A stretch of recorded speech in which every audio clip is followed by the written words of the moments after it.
जिल्ह्यातील मुंडीपार हे गाव तिरोडा या रस्त्यावर असून MIDC मुंडीपार या नावाने प्रसिद्ध आहे. हे ग्रामपंचायत स्मार्ट ग्रामपंचायत म्हणून पुरस्कृत ग्रामपंचायत आहे. या ग्रामपंचायतीचे सरपंच नितीन टेंबरे यांच्या कर्मठ कामामुळे विकास साधला गेला आहे. त्यामध्ये स्मार्ट ग्राम म्हणून गावामध्ये CCTV कॅमेरे लावण्यात आली आहेत. गावाच्या बाहेर सुंदर ग्राम पंचायतीच्या लाईट सुसज्ज असा गेट तयार करण्यात आला आहे. गावामध्ये रस्ते, पिण्याचे पाणी, ग्रामपंचायतमध्ये आरोची व्यवस्था, सॅनिटायझरची व्यवस्था आणि 15 वित्त आयोग निधीमधून ग्रामपंचायत इमारती मंजूर करण्यात आली आहे. गावात मृत्यू झालेल्या कुटुंबाला 1000 रुपयाच्या सानुग्रह अनुदान, फेरफार संबंधी कमीत कमी ठराविक रक्कम असे नियोजनबद्ध काम आपल्या ग्रामपंचायतमध्ये होत असल्याचे गवाई येथील सरपंच आणि सामाजिक कार्यकर्ते यांच्या मुलाखती दरम्यान Shivshankar Tembare Asian news channel प्रतिनिधी जिल्हा गोंदिया यांना भेटी दरम्यान हितगुज करण्याचा मौका मिळाला.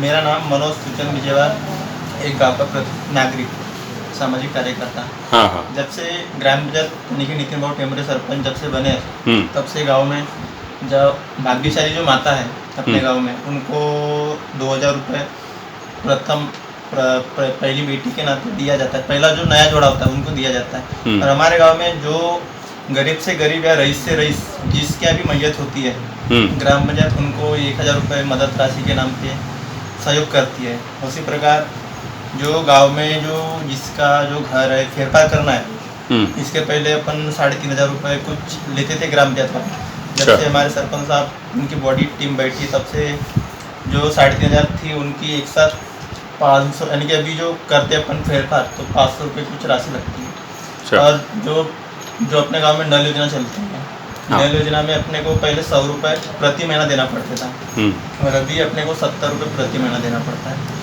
इससे हम ग्राम पंचायत से अधिकतर ज़्यादा ही खुश हैं। उसी प्रकार अपन कोरोना काल में सरपंच साहब ने, हम उनकी युवा टीम खूब सारी वैक्सीनेशन में बोलो हर चीज़ में, जैसे कि वैक्सीनेशन ले नहीं रहे थे लोग, उसमें हमने सहयोग यानी कि जन जागृति के गाँव में 98% लसीकरण करने का यानी कि भाग लिए थे। और अपन ने जून महीने तक के 98% लसीकरण सक्सेस किए। अच्छा, इसी प्रकार से हम ग्राम मुझे आपका कहने का मतलब ऐसा है कि भाई आपको जो सरपंच साहब है उनके काम में मतलब गति दिख रही है, कहने का मतलब है ना, मतलब आपको किसी प्रकार की कोई दिक्कत नहीं है, ठीक है ना, उनके काम में आपका समाधान है। मैं और मेरी युवा टीम जो है अपने गांव की, हम ज़्यादातर अधिकतर खुश हैं। अच्छा, जो अपने गांव को नाम से जानते थे, अभी तालुका मुझे क्या क्या आपने उन्होंने आपके जो ग्राम पंचायत में कौन सी नई सुविधा जो है बाकी ग्राम पंचायत में नहीं है और यहाँ पे अपने पास में है, ऐसी कौन सी उन्होंने सुविधा इस ग्राम पंचायत को उपलब्ध करा के दी है? अभी देखा जाए तो सर स्कूल में हम गाँव घूमते हैं तो गाँव में अपने जो गाँव की जो स्कूलें डिजिटल करके दिए, पानी की समस्याएं दूर की है। जो पानी नहीं मिलता था लोगों को, जो तरसते थे, शमशान की जो अपने गांव में शमशान है उनको यानी कि बनाए उस लायक, ऐसी बहुत सी समस्या है सर। अच्छा, समस्या नहीं, मतलब समस्या का समाधान कैसे किए? वैसे अपन देखा जाए तो अपन गांव में देखते हैं अधिकतर गांव में। अच्छा, कोई डिजिटल कैमरे लगाने का क्या उद्देश्य था उनका, मतलब आपके लिए कि मतलब ये सुविधा करके दी है उन्होंने, उसके ऊपर आपको क्या कहना है? CCTV के ऊपर तो सर गांव में कुछ मतलब जो भी प्रकरण होते रहे होंगे उसकी सुरक्षा के लिए उसके उन्होंने मतलब CCTV जो है वो लगाए, है ना। और ये मास्ट क्या बोलते हैं, हाई मास्ट जो है लाइट, उसकी भी व्यवस्था हुई है क्या? सर उसकी हाई मास्ट लाइट की 100% सुविधा हो गई है अभी। अच्छा, पानी की कोई समस्या नहीं है? कोई समस्या 100% अपने गांव। विकास संबंधी आपके रोड रास्ते जो है वो बरोबर ठीक से बन रहे हैं? अच्छा, हाथ पंप वगैरह सब बरोबर है? आरओ की सुविधा की है। अच्छा, और कोविड संसर्ग के माध्यम उन्होंने क्या मतलब विशेष रूप से काम किया? उन्होंने सर अपने गांव को कोरोना से जीतने के लिए उन्होंने खूब सारी मेहनत की गांव में।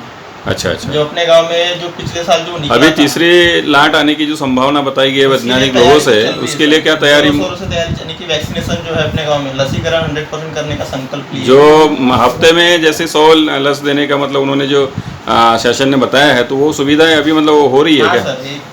अच्छा, अपने गांव में 90% लसीकरण हो गया सर। अच्छा, तो ये थे सामाजिक कार्यकर्ता मनोज जी बिजेवार। इस संगठन की जिम्मेदारी आपके ऊपर है इस संगठन की जिम्मेदारी को किस तरह से मतलब आप इसको चला रहे हो और क्या समस्याएं कुछ सरपंच लोगों की है क्या, जिसके बारे में हम आपसे जानना चाहते हैं। सरपंच संगठन चलाते समय में बहुत सारी तकलीफों का सामना संगठन के पदाधिकारी होने के नाते भी हमें करना पड़ता है, क्योंकि सरपंच एक ऐसा पद होता है जहाँ पर हर समय हर पल कुछ ना कुछ तकलीफों का उसको सामना करना ही पड़ता है। लेकिन संगठन व्यक्तिगत अगर कोई तकलीफ आती है उसके लिए नहीं है, बड़े मुद्दे अगर आते हैं, जैसे अभी हाल ही में एक स्ट्रीट लाइट का मुद्दा आया था जो पूरे महाराष्ट्र में चला था। इस मुद्दे को हमने अपने ज़िले में अपने तरीके से सरपंच संगठन के माध्यम से अंजाम दिया। सम्माननीय यहाँ के सांसद सुनील मेंढे जी से हमने उस बारे में बात की, आमदार विनोद अग्रवाल जी से बात की, आमदार विजय रांडाले जी से बात की, यानी यहाँ के सभी चंद्रिकापुरी जी, कोरोटे जी, चारों विधायकों से हमने बात की, यहाँ के कलेक्टर से बात की थी, यहाँ के सीओ से बात की थी। उसके बाद हम जाके देश के नेता सम्माननीय प्रफुल्ल भाई पटेल साहब से मिले, जिन्होंने उस तारीख मुझे याद है 18 तारीख को हम मिले थे। उन्होंने कहा था 18 तारीख रविवार था, हमारी संगठन का उन्होंने निवेदन पढ़ा और उसके बाद में बोला कि कल ही दूसरे दिन मंडे को मैं डिप्टी सीएम सम्माननीय अजीत पवार साहब से बात करूंगा। और उन्होंने इस बात को प्रायोरिटी पे लेकर दूसरे दिन अजीत पवार साहब से बात की। 20 तारीख को पवार साहब ने पूरे मंत्रियों की मीटिंग लगाकर उसी दिन निर्णय लिया और 21 तारीख को पथ दिव्य जो है स्ट्रीट लाइट हर ग्राम पंचायत की चालू होना शुरू हो गई। तो एक ये बहुत बड़ा मुद्दा था जो हमने हमारी संगठन के माध्यम से सॉल्व हुआ। ऐसे ही बड़े मुद्दों को के लिए हम लड़ाई लड़ते हैं। जैसे अभी 15 वित्त आयोग का जो निधि आया है उसकी अभी तक की मंजूरी नहीं मिली है, उसके लिए भी हमारी कोशिशें चल रही है। हर लेवल के ऊपर में, सीओ लेवल के ऊपर में, कलेक्टर लेवल के ऊपर में हमारी बातचीत चल रही है कि भाई इस निधि को, हमारे अकाउंट में पड़ा हुआ निधि है ये, आप अगर जल्दी से इसे मंजूरी देंगे तो हम उसको खर्च करेंगे, काम में लाएंगे।